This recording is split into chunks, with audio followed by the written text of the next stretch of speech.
Early morning. Two people are in bed. The poet takes you where poems aren't supposed to go. Not 400 years ago, anyway. Right between the sheets. Busy old fool, unruly sun, why dost thou thus through windows and through curtains call on us? Must to thy motions lovers' seasons run? Those were the words of John Donne, the most electrifying poet in the English language. Go tell court huntsmen that the king will ride. Call country ants to harvest officers.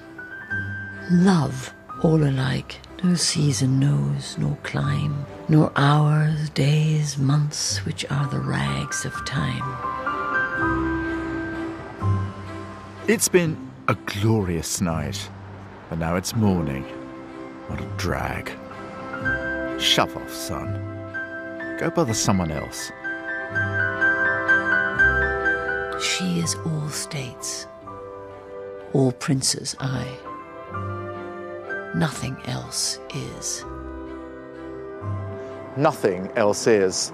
Everything important and intense about love distilled into one perfect phrase. And that's why John Donne is a really great poet.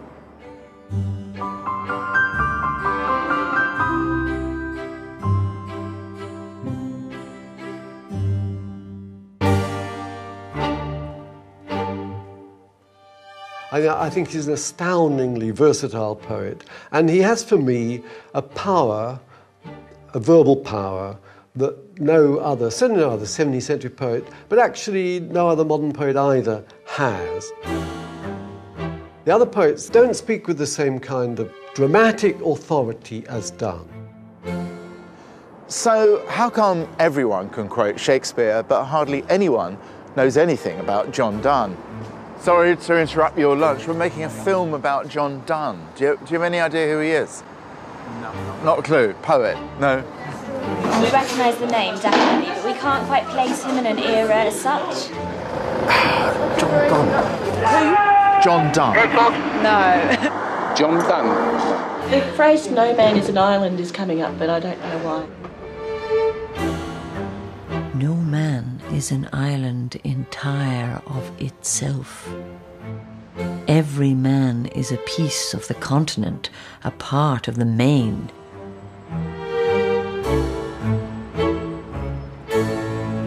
Donne was a Londoner, born and bred. Though he never wrote the city a love sonnet, he might as well have done, because his poetry was unthinkable without it. Through two reigns, that of Elizabeth and James I, it was the cockpit of his passion, a place full of ambition, splendour, squalor and danger. And Donne's life was full of all of those things. Beginning as a Catholic, he betrayed his family by turning Protestant. A notoriously audacious love poet, he ended as a God-fearing preacher, the Dean of St. Paul's. When contemporaries listened to Donne, they knew they were hearing someone who junked every rule in a book. No one had ever anatomized love so piercingly. License my roving hands and let them go. The sheer conversational effrontery of it. I wonder, by my troth, what thou and I did till we loved. The panic and the extravagance.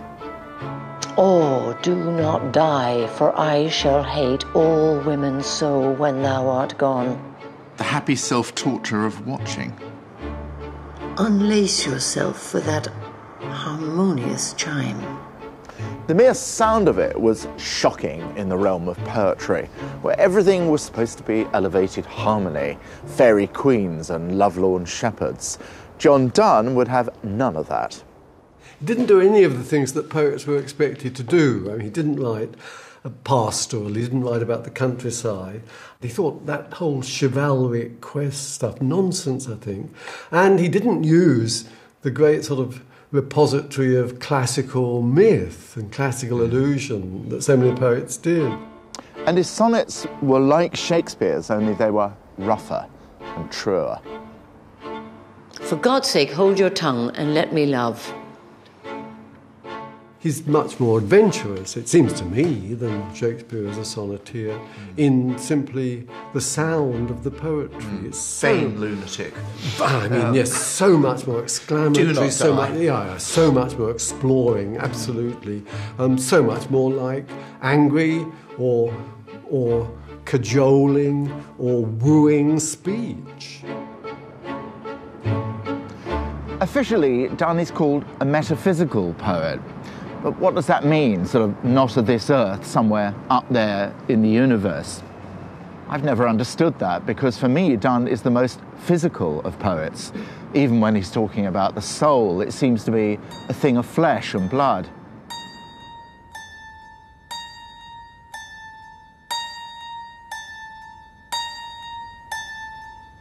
He looks like his poems. Yes, this is the persona he would have wanted to give us as the man behind those early poems. Yeah, dark Kind of- and yet assured and very alone. Yeah, well, Something alone. thought and animal instinct Yeah. in one face. Yeah. Brilliantly done, actually, or posed. Don't you think it's sexy? I mean, it's a Very. real sensual charisma. Very, and actually. very relaxed.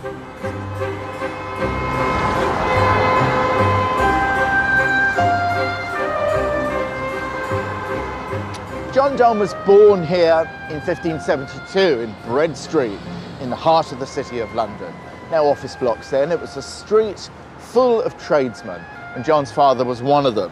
He was a well-to-do, prosperous merchant. So the prospects for John were good. There was only one big problem. They were Catholics.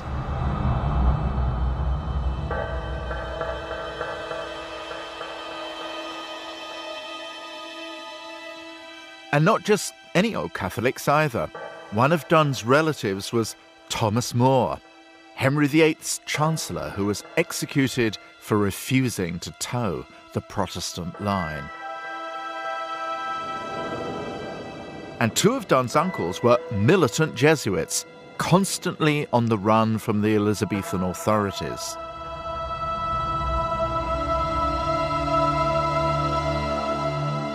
So John Donne was used to terror. He was born into it. I think a horrifying time to be a Catholic, actually, because the means taken to suppress the religion were so savage. I mean, he says that he was brought up with an expectation of martyrdom, that he was brought up by men who were hungry for martyrdom. Don't you think fear must have been part of it?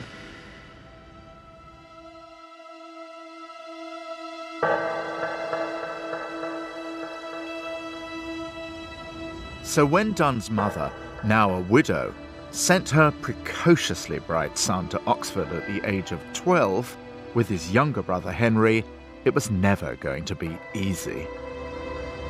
He would have felt alone and strange, and with secret connections that he couldn't talk to people about.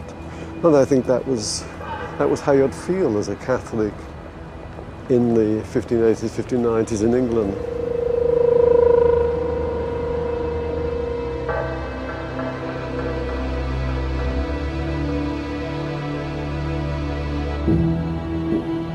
The thing about Donne was, though, he was never a loner. You forget about the solitary, suffering genius. John Donne was always clubbable, gregarious, and status mattered enormously to him. He ached to belong. To what? To the England of aristocrats and kings and queens. He wanted to be accepted as someone who really counted. And why did he want all that so badly? Well, because he came from the shadow world of outsiders, the Catholics of England. One way to get round this problem was to crash the establishment through the Inns of Court. How better to show that you're on the right side of the law than by studying for it. And here he is, inscribed in the admissions register of Lincoln's Inn, John Donne, signed in by his sponsor, his friend, Christopher Brooke. But Donne was never going to be one to play by the rules, either in his poetry or his life. Just before he goes into Lincoln's Inn, there is that portrait of him doing all the wrong things. You're not allowed in Lincoln's Inn to carry a sword, so he's got a sword held out. You're not allowed to wear this kind of particular kind of doublet and fancy collar, and he's got it. He's got earrings that are little crosses. Puritans have gone crazy. And it's got a motto in Spanish, antes muerto que mudado, sooner dead than changed. You know. Of course, Donne had no intention of actually becoming a lawyer. Lincoln's Inn was more like a young gentleman's club, and Donne held the office of Master of the Revels. But he was no shallow reveller, was rather a swot, in fact. And when he wasn't burning the midnight oil, he was writing poems. Not for publication, of course, that would have been far too vulgar. These were to show off to his friends. We can be sure that John Donne worked hard, because that's the kind of restless mind he had, but we can also be sure he played hard. Someone who knew him described him as a great visitor of the ladies. And just beyond the gates of Lincoln's Inn was Lincoln's Inn Fields, a place in the 1590s where high-class courtesans would take the air and work up a bit of morning trade. So John Donne was living the full, rich life that London had to offer. And out of all this rowdy exuberance came one gorgeously erotic poem. Come, madam, come. All rest my powers defy. Until I labour, I in labour lie. To his mistress going to bed. Yeah. A wonderful poem. Just show off swagger. It's a pretty fantastic poem. It is a sort of verbal striptease. Off with that girdle, like heaven's zone glistering, but a far fairer world encompassing. He anatomizes it, doesn't he? He goes through it inch by inch. Unpin that spangled breastplate which you wear. Unlace yourself for that harmonious chime. Some people object to the poem, actually, because they see it's all, you know, fat millionaire asking for a pole dancer to come to his table. Yeah, I don't think that. But that's part of life too, maybe. But I think it's more generous than that. License my roving hands and let them go. You know, license my roving hands and let them go. Before, behind, between, above, below. It's one of the rudest lines I think ever written in a poem. And but it's so fluid and flowing. He's walking his fingers, actually, in that alliteration. And again, those very, very simple words. There's nothing like that in the rest of poetry, really. Oh, my America, my newfound land. It should be conquest, but he's the one who's being conquered. Yes. By his own sense of wonder, you know. My mine of precious stones, my empery, how blessed I am in discovering thee. To enter into these bonds is to be free. Then, when my hand is set, my seal shall be. Do you think what bonds? Is it the bonds of her arms or Thighs. her thighs? Surely. Makes much more sense to me to have this sense of wonder, my mine of precious stones, my empery. This is the only empire he needs. How blessed I am in this discovering thee. It's incredible, it makes you want to cry. Yeah. It's incredibly touching, really. So the X-rated moment has sort of come down to a moment of pure, heartfelt exclamation of wonder. To teach thee, I am naked first. Why then, what needst thou have more covering than a man. To teach thee, I am naked first. Why then, what needst thou have more covering than a man? And there's something chillingly desolate about that, I think. And there is, we'll never know whether but why do we care? Because the payoff, I'm naked, let's get on with it, enough of the undressing, actually then becomes pathetic. It becomes the ridiculous part of male nakedness. Because there's vulnerability at that, and vulnerability comes in a second in just being a man. And it's to do with allowing that shiver of vulnerability through everything he writes. To His Mistress Going to Bed was considered so indecent that it was omitted from the first edition of Donne's poems. But when he wrote it, he had it circulated in manuscript among his pals, and it only added to his mystique. John Donne, gentleman poet, visitor of the ladies, a man destined for great things. Doesn't it look like a man who wants to be... he wanted to be a portrait of a poet rather than a portrait of a lawyer. I mean, it doesn't... Yes, that's right. It's definitely got his romantic strain rather than his formal strain. Yeah, you're right about that. Yeah, I mean, yes. It's a star portrait. No, it does not look like an attorney. He probably did have a bit of Mick Jagger, really. Yeah, very assured. So as someone who's in love with his own ego and his own talent, all of this business really represents literary attitude.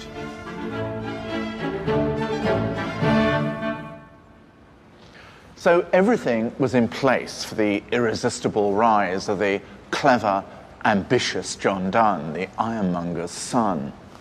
But then, when he was just 21, something catastrophic happened. The ground under his feet subsided and a terrifying pit opened.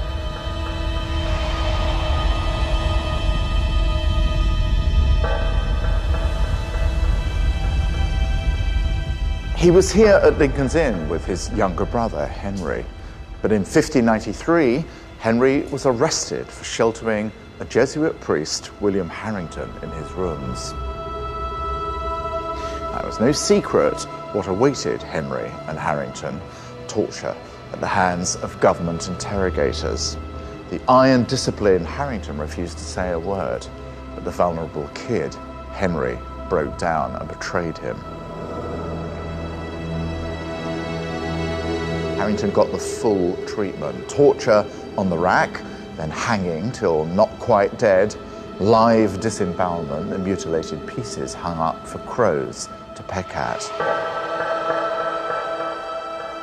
Harrington is said to have struggled with the executioner when he tried to cut him open and take out his heart and his guts and cut off his privy members and so on. Absolutely horrifying, and meant to be horrifying, meant to terrorise. This was a terrorist regime by the government.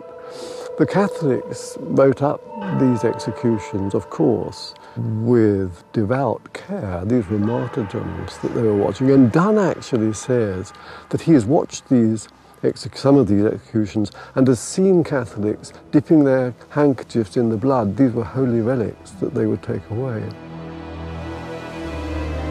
Henry was taken to Newgate Prison, a notorious death trap as much for the plague and the fever as the harshness of the jailers.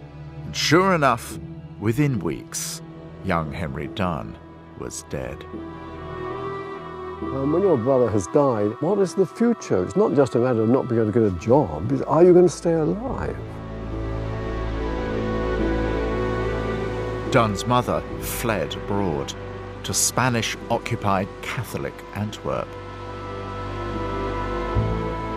All this put John Donne at a fork in the road.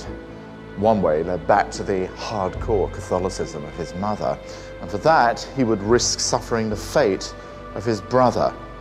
The other way was to deny his faith, embrace Protestantism, and for that he was going to jeopardize his immortal soul.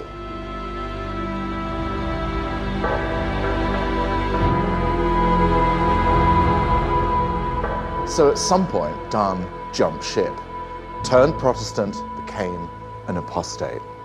if he ever wanted to make anything of himself, and everything we know about Donne says that he was eaten by ambition, he had no other choice, really. I think he realised that he must do something drastic to show that he was a loyal Englishman, as no doubt he was, and what he chose to do was become a soldier.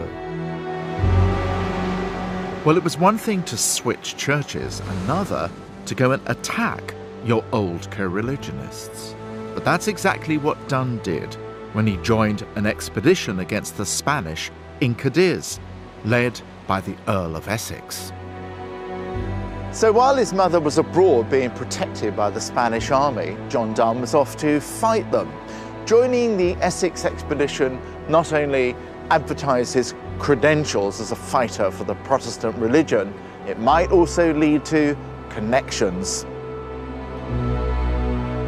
And it did. Donne's new best friend from the trip was Thomas Egerton, whose father was Sir Thomas Egerton, one of the most powerful statesmen in the land. Sir Thomas Egerton. Impeccably loyal to the Protestant state and prosecuting Catholics like Mary Queen of Scots. Mm-hmm.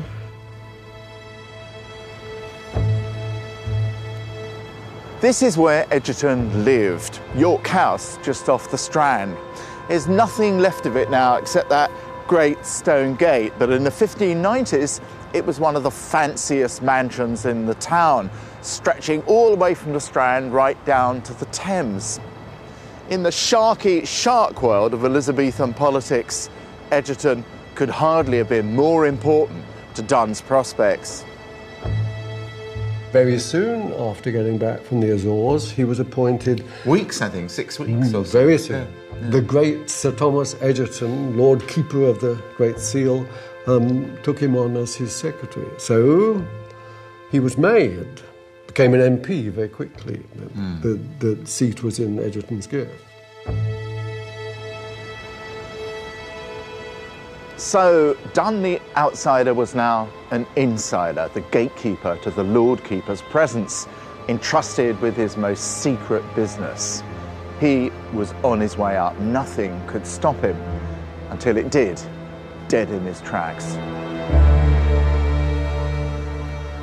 I wonder by my troth what thou and I did till we loved. The first fatal interview was the way Donne described the moment he set eyes on Anne More. I suppose when the precocious fall, they fall hard. For Donne had clawed his way back to respectability, putting his life on the line for it. And now he hazarded everything for his passion. So who was Anne More? She was the daughter of Sir George More, a widower with social ambitions, who'd been married to Egerton's sister. Sir George lived in great style here at Loseley Park in Surrey. He was a wealthy landowner, but had never yet managed to crack the upper crust. His daughter Anne, hitched to one of the real toffs, would give her father the extra social clout he craved. So when she was 15, Anne was sent to London to stay with her aunt and uncle, Sir Thomas and Lady Egerton.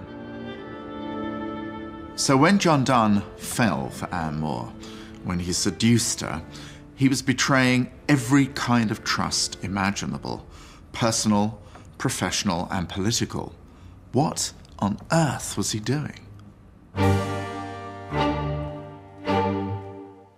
It's impossible to know how much close physical contact took place between John Donne and Anne More behind closed doors in the Egerton household.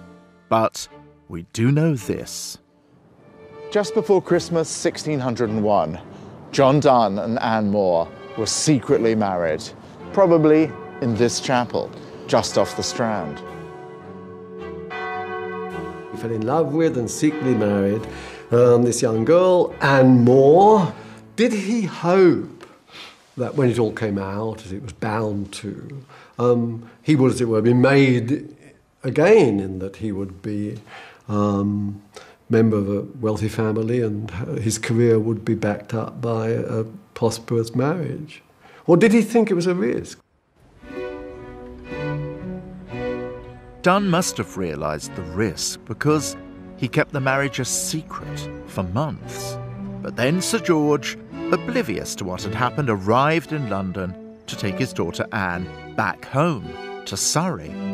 So, instead of nuptial joy for the lovers, came the agony of separation. So, break off this last lamenting kiss, which sucks two souls and vapours both away.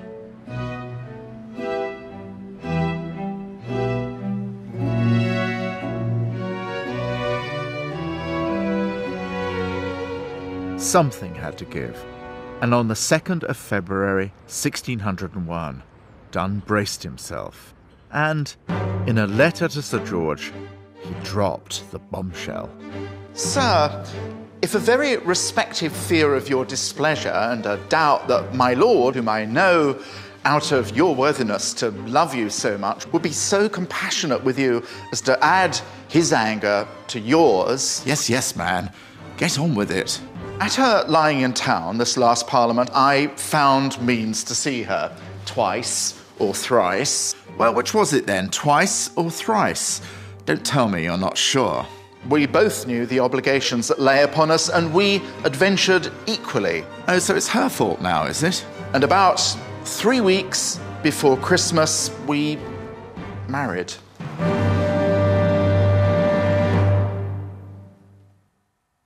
Needless to say, the news did not go down too well. Isaac Walton, Donne's biographer, said that his marriage to Anne was the remarkable error of his life. More was terribly angry, and Egerton said that he was not fit for confidential employment anymore. Not only got the sack, but that was the end. There was no chance of a career at all. But things were about to get a lot worse. Egerton and Moore not only wanted to destroy Donne's prospects, they also wanted to scare him to death. So they had him arrested. He ended up here in Fleet Prison. It's mostly office blocks now, a lot of empty space. Another kind of confinement, I suppose. It was a real hellhole. Rats, lice, plague. It hadn't been long since his brother Henry had died from plague in a place like this. And John Donne has got to have thought his chances of getting out alive were really slim. I think his terror and distress are very understandable. Appalling time.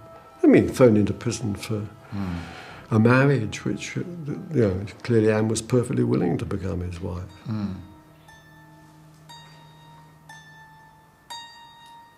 I mean, he's very sophisticated. He wouldn't have been aware that this would be seen to be a misalliance. That he's still, however dashing and brilliant, an ironmonger's son. He was very vain.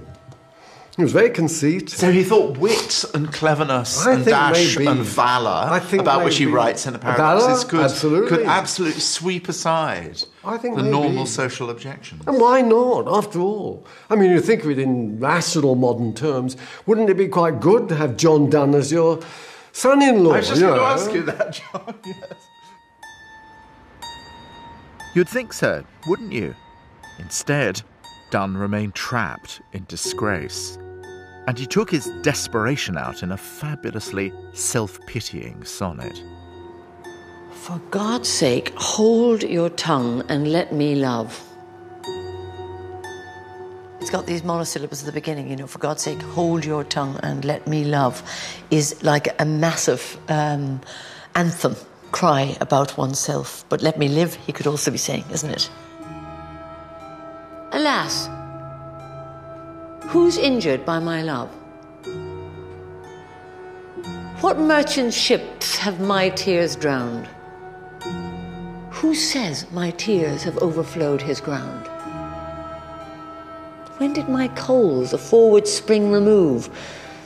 When do the heats which my veins fill add one more to the plaguey bill? I mean, it's touchingly, again, childishly petulant about, I don't understand why I'm being punished. Alas, alas, who's injured by my love? What merchant ships have my size drowned? You know, I haven't caused a problem with the business cycle. No credit crunch, really, because of Anne and I doing this thing. What crime have I committed is the subtext, really? True, but I think all of this is leading somewhere. You know, poems have this linear structure, they sort of winding. It's not so naive. What it acknowledges is, what merchant ships have my size drowned? Well, of course, none physically. But there is a kind of mental hiccup that love does cause, which is why we legislate about it all the time. We are terrified of love. Love is the big chaos that every person has the potential to unleash on another, and therefore on the fallout of people around them. We can die by it, if not live by love. And if unfit for tombs and hearse our legends be, it will be fit for verse. And if no piece of chronicle we prove, we'll build in sonnets pretty rooms. As well, a well-wrought urn becomes the greatest ashes as half-acre tombs.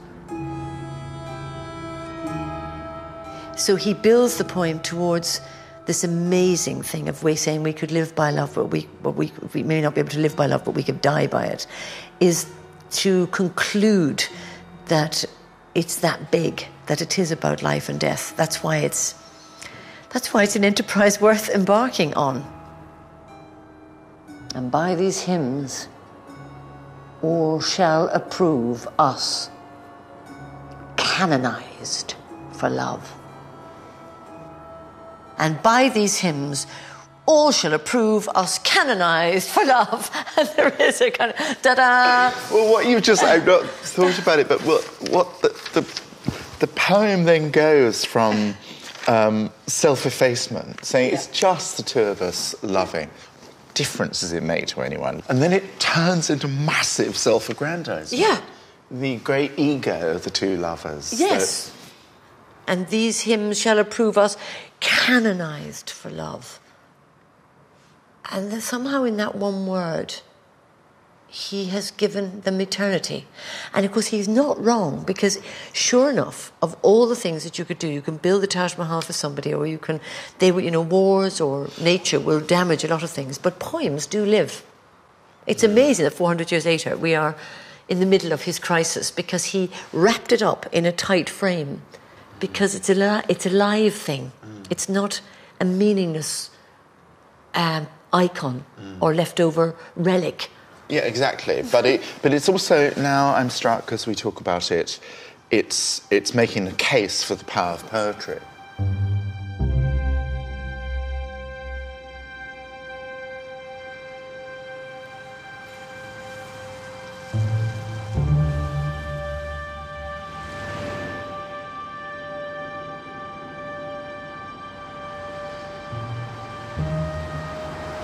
So here's John Donne in Fleet Prison.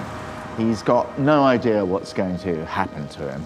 He begs Egerton for mercy, and when Egerton judges he's been terrified enough, he does let him out. But to what? He's got no job, he's got no prospects, he's got a wife, but no life. One of the things that Sir George Moore has against him is that he's notorious as a libertine.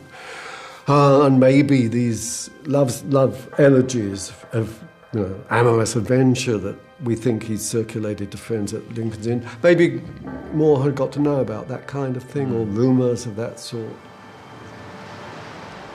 License my roving hands and let them go.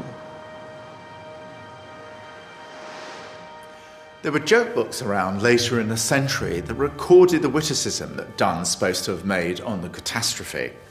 Dr. Donne, after he was married to a maid whose name was Anne, in a frolic on a Wednesday, chalked this on the backside of a kitchen door: John Donne, Anne Donne, undone.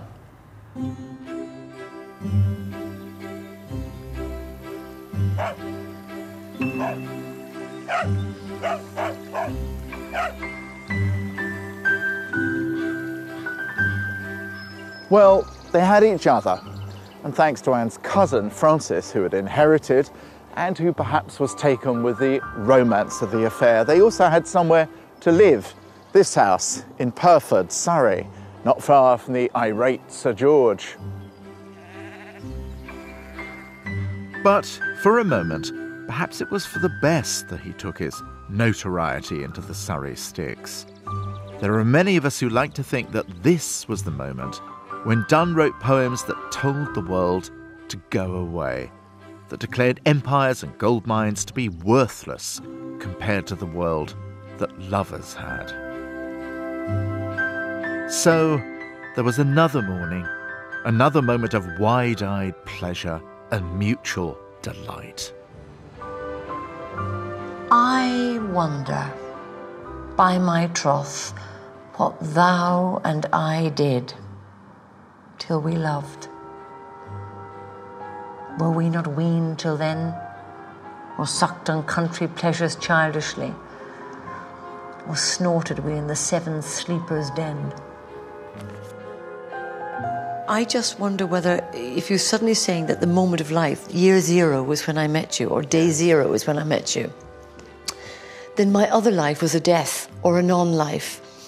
So I wonder by my troth what thou and I did till we loved. Does it matter? Were we not weaned till then? Well, that means it was a baby till then. Yeah. 'Twas so. 'Twas so. Is that tragic? Which I think has sorrow in it. I don't know, I can hear it. 'Twas so. Loss. But not loss of anything you want to regain. Just 'twas so. A waste of time. 'Twas so. 'Twas so. But this, all pleasures, fancies be, if ever any beauty I did see, that I desired and got, 'twas but a dream of thee. He says, but this, all pleasures, fancies be. I think odd. he says, I need to say something about this, but this. Right. Oh, so it's really about his love state at that. It's about making a conjunction between 'twas so, forget that, but this, yes, and but this, here you are, but this. And it's a massive declaration, all pleasures, fancies be. For a man who did nothing but pursue pleasure, that's quite a, to say it was all nothing, and a big comparison. If ever any beauty I did see, that I desired and got, 'twas but a dream of thee. If ever any beauty I did see, which I desired, which I confess I did, and got, 'twas but a dream of thee. And I think all of us live a life terrified that we have actually go through all of our lives just in a dream, that we'll never get to the thing called reality. But he does in this second with this woman.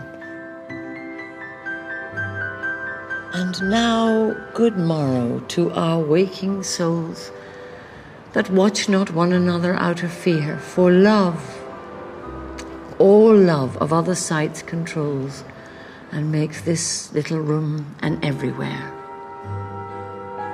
Its sea discoverers to new worlds have gone.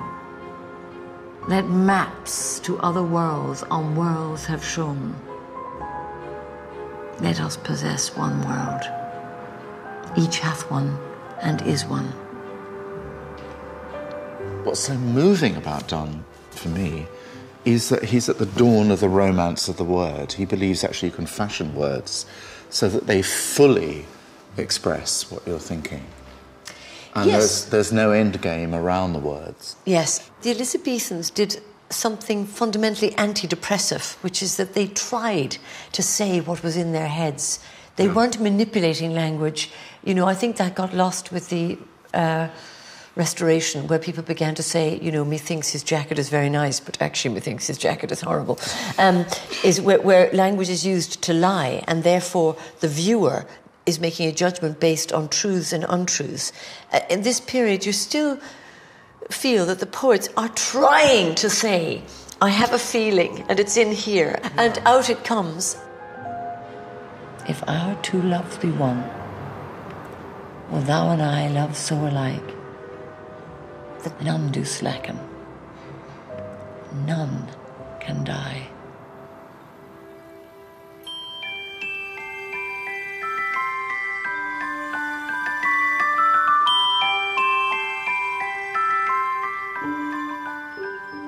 So here they were in Perthford, John and Anne, the disgraced newlyweds.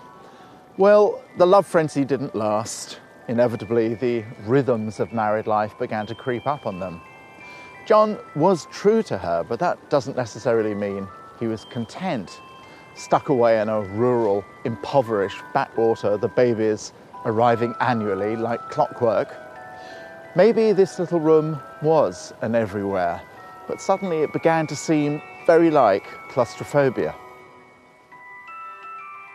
He's writing with noisy children in the parlour. Gamesome children. Love that word. And in the company of his wife, something he says, having transported her into a wretched fortune, he feels he must give her his company, as if he doesn't really want to be there, but feels guilty otherwise.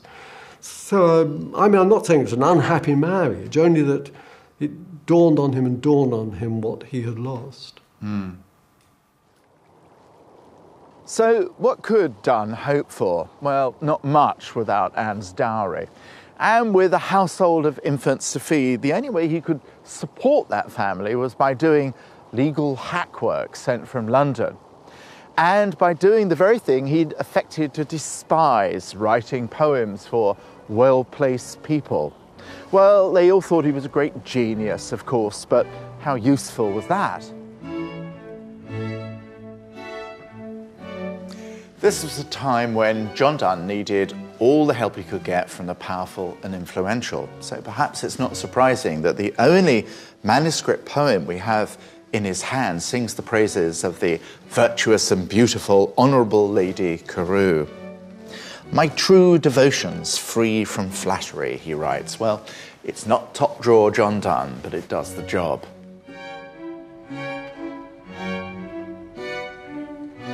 The truth is, Donne was hankering after the city, where fame and fortune had been his to take. The old queen was dead now, and there was a new king, James I. Many of Donne's friends had been showmen in the celebrations, the playwright Ben Jonson and the architect Inigo Jones. That probably made Donne feel worse. He always says, you must have a job. You must do something in the world. You mustn't be like a fly in the window. And if you don't, then you're, he says, just like a hand passing through a bowl of water, leaving it dirtier, not adding anything to it. Yeah. What he's got to do is find a patron. And it seems to me that what the years that follow are is a search for patronage. Eventually, the patrons do come. One of them was Sir Robert Drury, who rescued the Donnes from rural isolation and installed them in one of his houses in Drury Lane, tantalisingly close to the Egertons, where Donne had scaled the heights and plumbed the depths. When Drury asked Donne to come with him on a trip to France, Anne didn't want him to go. She had a foreboding that something bad was going to happen. So, break off this last lamenting kiss, which sucks two souls and vapours both away. In Paris, Donne became violently ill, and according to his friend Isaac Walton, he had a dreadful vision. I have seen my dear wife pass twice by me through this room with her hair hanging about her shoulder. and a dead child in her arms.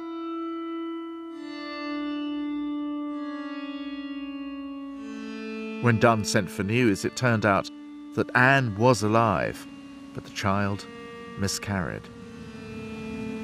The omens and nightmares began to crowd in. Doubts about worldly things preyed on Donne's mind and led him by fits and starts towards guilt and God.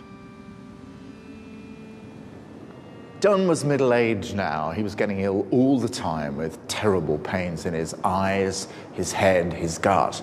He was hard up and he was beginning to wonder whether he was being punished for what he himself called his sinful, wasted life.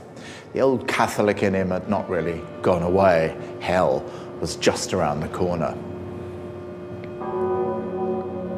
I run to death and death meets me as fast and all my pleasures are like yesterday. I run to death and death meets me as fast and all my pleasures are like yesterday. Run to death and death meets me as fast. Run to death. Death meets me as fast and all my pleasures. I run to death. Death meets me as fast. Batter my heart. Three-person God. Three-person God. For you as yet but knock. Breathe, shine, and seek to mend. That I may rise and stand, o'erthrow me and bend your force to break, blow, burn, and make me new.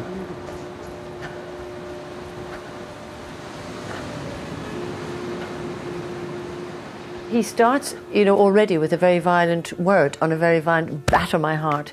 Three-person God. It's yes. batter my heart. It's God as Three-person thug. God. Yeah. It really is God as thug. Batter my heart, three-person God, for you as yet, but not breathe, shine. It's very physical. The whole thing is sort of a body speaking rather than a voice speaking. Batter my heart, three-person God, for you as So just says, I want to be somebody else completely, which means he's nowhere. And that's really good, that it means that the energy of the line isn't about someone getting somewhere, it's nowhere. I can use up town to another due, labour to admit you. But oh, to no end, reason your viceroy in me. Me should defend, but am captive and proves weak and untrue. Yet dearly I love you, and would be loved fain, but am betrothed unto your enemy. Labour to admit you, but oh, to no end. Now, oh is very good because in poetic language, it's the one word that's allowed to take as much time as you like. You can do it, or ah. These are just sounds, and they go back to what the origin of language itself, which is that it is the utterance of the heart. Divorce me. Untie or break that knot again. Take me to you, imprison me. For I, except you enthrall me, never shall be free. He's absolutely the receiving party. It's kind of strong, erotic, masochistic sense in which he's bent, he's been overthrown. It borrows from the instinct of surrender, which actually lovers have. The desire for it is very near sexual desire, isn't it? It's got the same sexual energy of I need something that makes me feel something, or I feel nothing. And I think for passionate people, to feel nothing is the death, isn't it? Take me to you, imprison me.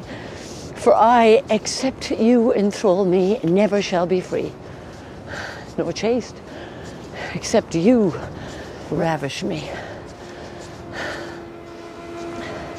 I mean, batter my heart, the extraordinary thing about that sonnet is how it is about a sexual relationship. He ends up by saying, for I, except you enthrall me, never shall be free, nor ever chaste, except you ravish me. He ends up in sexual terms, wants to be ravished by God. Well, it's not at all different, it seems to me, from what he has always wanted from women. He wants possession, submission, and certainty. I think of his relationship with God, as it comes out anyway in the Holy Sonnets, and even in the sermons, as a sort of wanting something more, wanting more conviction that he belonged to God. If only something physical, can be felt, if only he could really feel that God wants him, and not the devil, because he's in the Holy Sonnets, he is always saying that he belongs to the devil. He feels he belongs to the devil. Here again, apostate Catholic. Certainly his friend and family would say he belonged to the devil. Did he? And how confident was he even about the Church of England?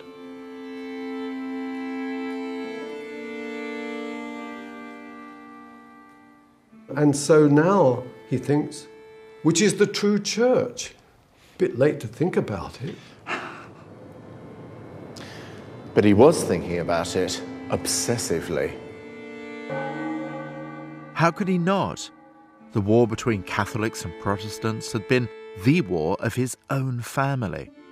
And now no less a man than a king himself made it clear to Donne that there was just one way back into the world of the powerful, if he would take holy orders. So he did. In 1615, John Donne became a preacher, where, in the very place he'd once been a philandering student, Lincoln's Inn. Now, in sombre middle age, he returned to chastise those sins he had once practiced so lovingly. 2 years later, Donne's wife, Anne, gave birth to their 12th child. It was stillborn. 5 days later, Anne herself was dead. Oh, do not die, for I shall hate all women so when thou art gone, that thee I shall not celebrate, when I remember that thou wast one.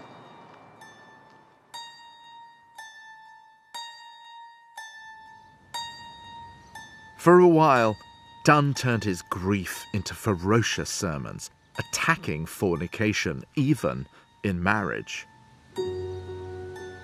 So how could it be someone who wrote sexually explicit poetry could now turn into a zealous man of God, a preacher? Because King James was giving Donne an opportunity that he realised was the chance of a lifetime to be truly at the heart of things. In 1621, at the age of 49, he was made Dean of St. Paul's, using all the firepower of his language to preach to the masses. It was clear from the reports of his preaching, he was terrifying. He's got this hourglass that he preaches by, and he says, there's only a minute left, a minute in this hourglass. And in this minute, he says, God is in this congregation, and he puts his ear to every one of your breasts and says, will you be saved or damned? This minute, on this minute hangs eternity. He wouldn't go away. He'll not stop listening. Amazing actor. I've always thought it a mistake to think of two John Donnes, the maker of love poems and the scourge of sin. They were one and the same. The love poetry had always had a deep reach into the soul, and the holy poems throb with physical force. But the body that had always obsessed England's most physical poet was becoming a torture. He fell gravely ill, came close to death, consumed by fear that he might end his days alone, outside God's grace. And in March 1631, John Donne preached what he knew would be his last sermon. Ever the showman, he'd already organised his exit. Yes. Wow, larger than life size. Yeah. That's what he would be. It's the only statue that survived intact from the fire of 1666.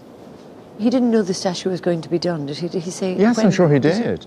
Yes, no. What he does, he asks an artist around and asks to be wrapped in his winding sheet. Right. And a fake urn is made for him to be standing on.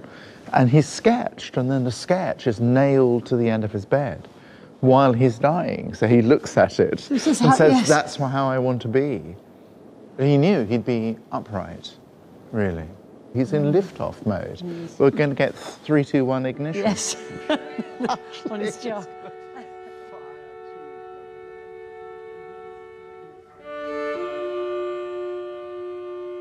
The face seems asleep rather than dead, with the eyes about to open as he rises from his tomb on the day of judgment.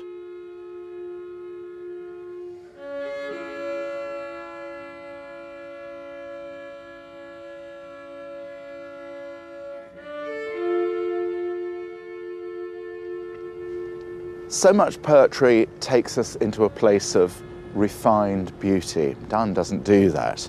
What he does is to take us into what it's like being alive in the human skin.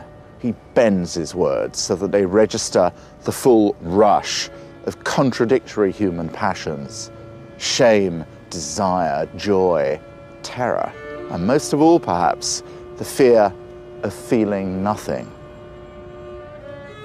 What he's so good at is getting the common effect of being alive with all those contradictions, but he also recognizes that we're all in it together. Perchance he, for whom this bell tolls, may be so ill that he knows not it tolls for him.